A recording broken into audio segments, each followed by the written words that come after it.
If your ASUS ROG Strix G18 is showing a blue screen, this tutorial walks you through effective troubleshooting steps to fix Windows crashes and improve system reliability.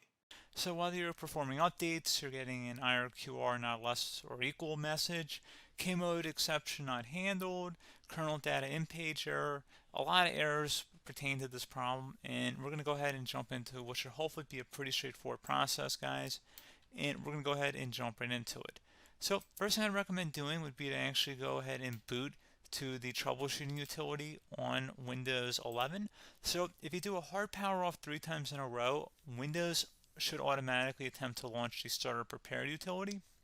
And if it doesn't find anything, it will give you the option to select advanced settings, in which case it will take you to a screen that looks like this. Now, if it does not take you to a screen that looks like this or you're unable to get to that, you can also download the Windows 10 Media Creation Utility, or Windows 11. They probably will make a creation utility for Windows 11 at some point. And it doesn't really matter. You can actually run the Windows 10 utility on Windows 11 as far as I'm aware. And you should be able to run the troubleshooting utilities built in within it. So you just would go ahead and download it to an ISO file and then burn it to a DVD or USB. It'd have to be about 4 gigabytes or more. It couldn't be a small USB flash drive, and it couldn't be a CD. It'd have to be a DVD. And then you'd boot your computer from it. So depending on the computer manufacturer, you'd have to tap a different key on your keyboard in order to launch that menu, in order to select what boot drive you want to go off of. So it could be anything between the escape key, F2, F8, F12, for example. And those are the function keys on the top of your keyboard. So you may have to just do a little bit of trial and error. Shouldn't take you more than a couple minutes. Googling it would probably be best before you even begin. But anyway, we're ready to go ahead and jump right into it. So we're on the choose an option page. So these will look very similar whether you're booting from it directly within Windows itself, or if you're plugged in a USB flash drive with the media creation utility installed and you selected the recovery option. So when you are setting up your Windows 11 installation or Windows 10, depending on the drive you're using, there should be an option to repair your computer in the bottom left corner of the dialog window, one of the first screens that comes up. You go ahead and select that, and then it would take you to a troubleshooting screen like you see here. And you want to go ahead and select troubleshoot, reset your PC, or see advanced options. And then there are going to be a whole bunch of options in here that we're going to explore in today's video. The first one, we're going to actually go underneath advanced options and then select startup prepare, fix problems that keep Windows from loading. So go ahead and select that first.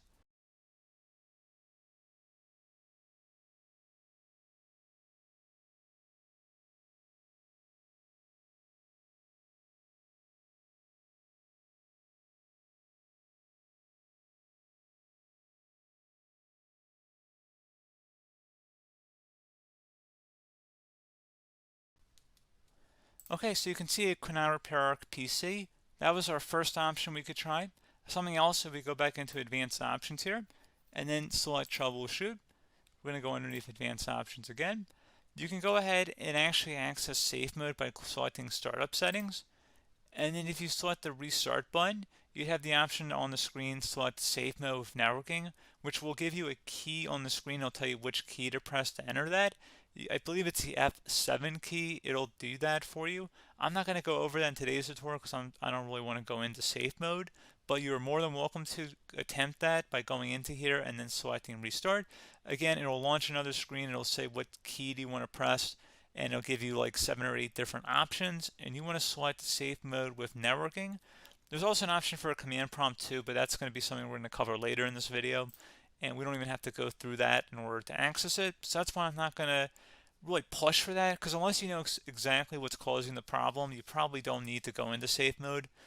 Unless you're trying to recover files, in which case then you definitely can go into safe mode, but we're trying to actually recover our computer here. So I hope that makes sense.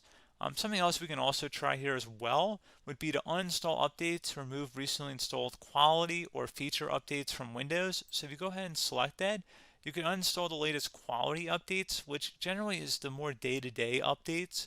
Feature updates are the less regularly released ones, like the big ones. I would equate it to service packs in like Windows 7 and Windows Vista and Windows XP. So larger updates that occur once or twice a year at most. And the quality updates are more just a regular update. So probably obviously depend. It'll take longer if you're going to try and uninstall the latest feature update versus quality update, and maybe you don't need to go back that far. So just giving you guys a couple of pointers with that. Something else you can also look at here, and we're going to jump into the command prompt in a little bit, but you can select System Restore, which will use a restore point recorded on your PC to restore Windows. And this is something I would highly recommend here, guys. So select Next. Assuming you have a restore point saved on your computer, you go ahead and select the most recently created one, and you'll select Next, and then you'll select the drive. You shouldn't actually have to select the drive. You can scan for affected programs, but we're going to keep it all default here, and then we're going to select Finish. So once started, System Restore cannot be interrupted. Do you want to continue? I think we're going to select yes. I don't think we have anything better to do on our computer right now, so just give it a moment here to initialize. It will take a couple minutes to run, obviously depending on how large your hard drive is and how much is saved on the System Restore point. So just give it a couple minutes here.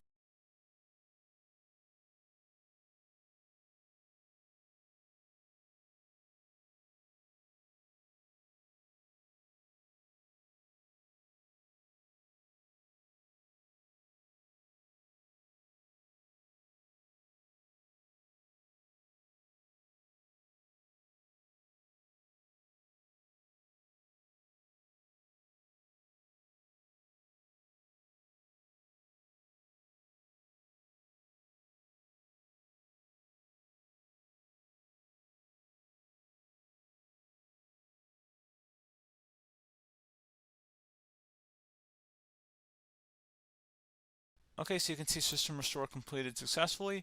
The system has been restored. Your documents have not been affected. Click the Restart button to restart your computer. Go ahead and select Restart.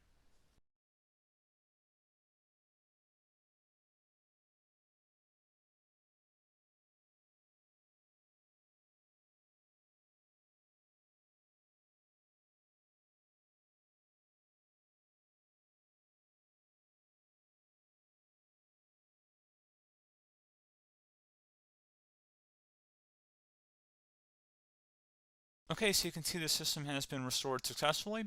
We're going to go over a couple different methods in addition to that if that did not work. So I'm just going to pause the video and we're going to start back up back on the recovery screen that we started with. Okay, so a couple other things we can try here too. If you go back into troubleshoot, you can select reset your PC, while you choose to keep or remove your personal files and then reinstalls Windows. You can select to keep my files, which will remove apps and settings but keeps your personal files. You can also select remove everything, which will remove all of your personal files, apps, and settings. So this is more of a factory reset, the second option here. First option, it should not delete all of your personal files. However, it will pretty much clear most of your programs. And keep in mind, there's no guarantee that your information, number one, is even still available and easily recoverable on your computer to the point that you actually would be able to recover anything. And the second point is that there's always a chance that it won't actually recover and it will just do a factory reset anyway. So there's no guarantee that actually would keep your files anyway. So I would recommend trying to get a recovery tool and backing that up first before selecting it anyway. But again, those are a couple different options. And then something else you can try here if you go back to the choose an option. Another option, if you go underneath choose an option and select troubleshoot, advanced options, and now select where it says command prompt.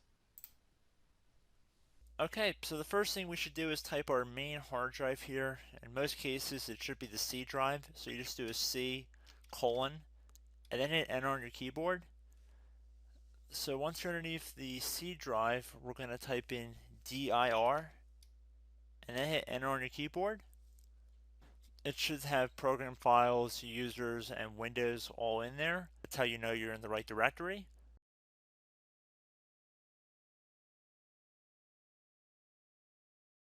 In some cases, it might be the D drive as well, so just keep that in mind.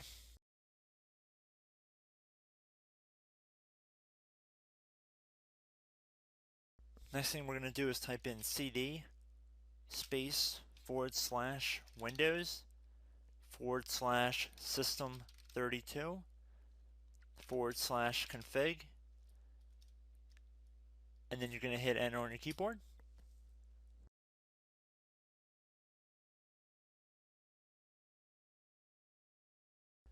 So now you're going to type md space backup.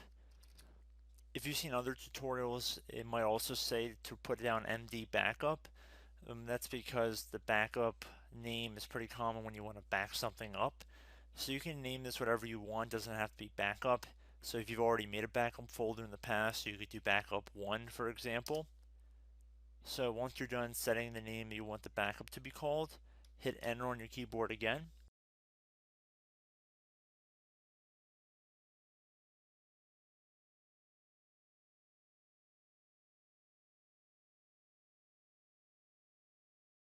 At this point, you want to type copy, C-O-P-Y, space. Then you want to do the star symbol above the 8 key. Then do a period or a dot, whatever you want to call it. Then another star sign, and then another space, and then type backup. And then hit enter on your keyboard.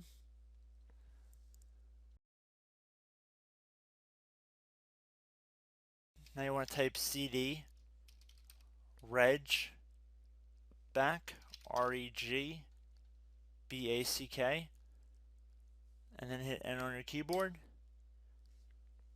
So now that we are under the reg back, so now you want to type DIR again, and then hit enter.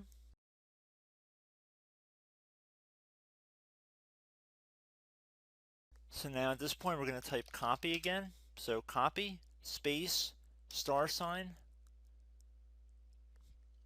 dot, another star sign, space, and then 2 dots.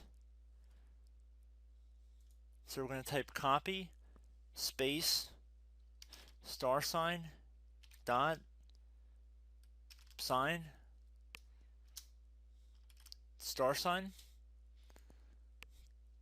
dot, dot, and then hit enter on your keyboard again. So for overwrite, you want to overwrite all. So type A on your keyboard, so capital A, and then hit enter on your keyboard.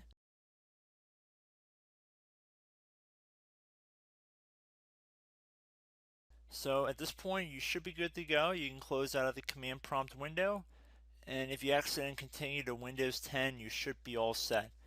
So I hope one of these 3 or 4 different methods we went through in this tutorial helped you guys out. Again, I'm not sure if you guys heard me earlier, but try to go back into your safe mode if possible and uninstall any programs you know might be conflicting with the Windows startup if you can get into safe mode. So just keep that in mind. Something very simple like that could be blocking up everything. So again, I hope this tutorial helped you guys out, and I will catch you in the next tutorial. Goodbye.